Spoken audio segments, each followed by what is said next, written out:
Halo semuanya, saya Dewi Fitrianingsih dari Program Studi Sistem Informasi. Saya Jessica dari Program Studi Sistem Informasi. Amalia Putri dari Program Studi Sistem Informasi semester 8.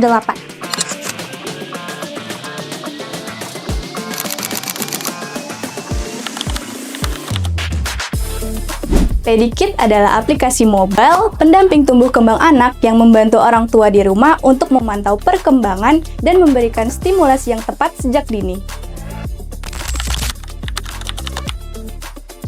Latar belakang kami membuat aplikasi Pedikit ini dimulai dari kami melihat banyak orang tua muda, khususnya yang baru memiliki anak, tidak mengetahui tanda-tanda keterlambatan tumbuh kembang pada anak mereka sendiri.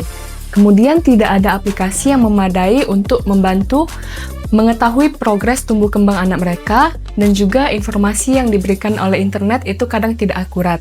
Maka dari itu, kami memiliki ide membuat aplikasi Pedikit ini sebagai solusinya.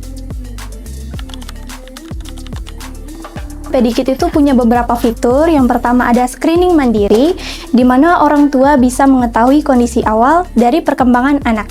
Yang kedua ada latihan stimulasi di rumah yang sangat mudah untuk dipraktikkan orang tua. Selanjutnya ada fitur booking dokter untuk pendampingan lebih lanjut secara terarah. Selanjutnya Pedikit juga mempunyai fitur produk edukatif atau marketplace sebagai penunjang stimulasi anak. Buat kalian yang mau cobain aplikasi Pedikit, bisa langsung akses di Instagram kita, yaitu official.pedikit, dan langsung aja klik link di bio.